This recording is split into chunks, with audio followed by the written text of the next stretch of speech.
ce contexte-là, souvenez-vous qu'on a des récits de voyage de l'âme.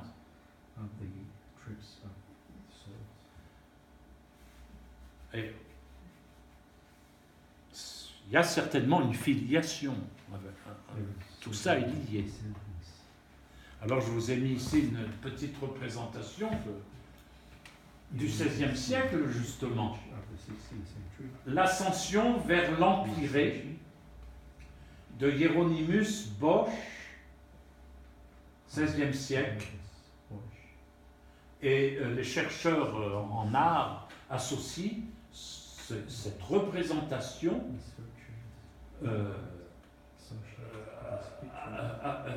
avec l'expérience de mort imminente.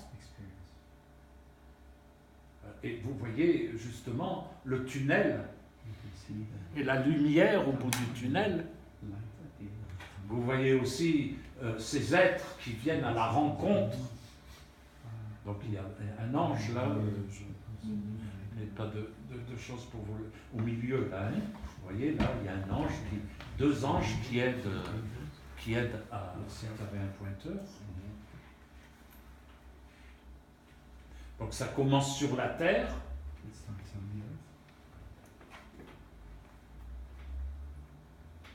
Et vous voyez des gens dans le coin gauche, en bas, qui voient leurs défunts partir.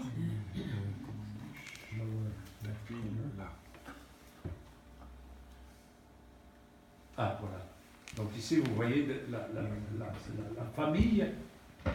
Vous avez le défunt qui monte avec les anges. Et puis, il arrive toujours avec un ange à ce tunnel de lumière dont on traverse.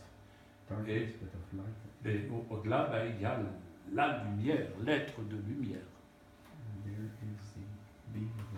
C'est très curieux quand même. Hein? Pour un livre qui a été écrit par Moody au XXe siècle, mais on a l'impression que, avec cette peinture de Hieronymus Bosch, XVIe siècle, on a l'impression que Moody n'a rien inventé. Donc c'est vraiment une vieille histoire, hein, cette mort imminente. Et alors au Moyen-Âge, dans tout le Moyen-Âge, on possède 36 récits de voyage de l'âme. Alors le schéma, c'est toujours le même. L'auteur tombe malade, puis il présente des signes de mort selon la médecine de l'époque. Et aussi mais encore certains signes de vie. Est-ce qu'on pourrait dire qu'il est dans le coma? Mais comme il y a encore quelques signes de vie, on diffère les funérailles. Vous savez d'où vient le mot croque-mort? Vous connaissez ce mot croque-mort? Croque-mort. Pompe funèbre. Alors, pourquoi ça s'appelle croque-mort? Eh bien parce que quand on pensait qu'il était mort, le croque-mort lui mordait le gros orteil. Oui. Alors s'il n'avait pas de réaction, on considérait qu'il était mort, on l'enterrait. S'il criait « aïe », alors il était, ou s'il y avait une réaction, on se disait « il n'est pas mort, on ne l'enterre pas, on diffère ». Croque-mort vient de là. Donc littéralement, on croquait le mort. Enfin, au moins son gros orteil. Ah. C'était un beau ministère, parce qu'il empêchait peut-être des commentaires des gens vivants, tout vivants.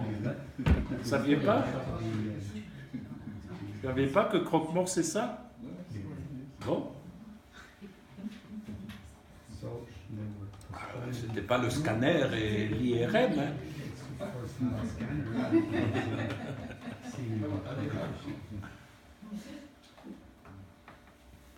Et alors, donc, dans cet état, celui qui raconte son expérience peut voir, ça dépend des récits, un personnage lumineux, un ange, un saint, entendre une voix. Et ces gens-là sont là pour guider l'âme. On l'a vu hein, avec cette représentation. Les anges sont là pour guider le défunt, l'aider à faire le voyage.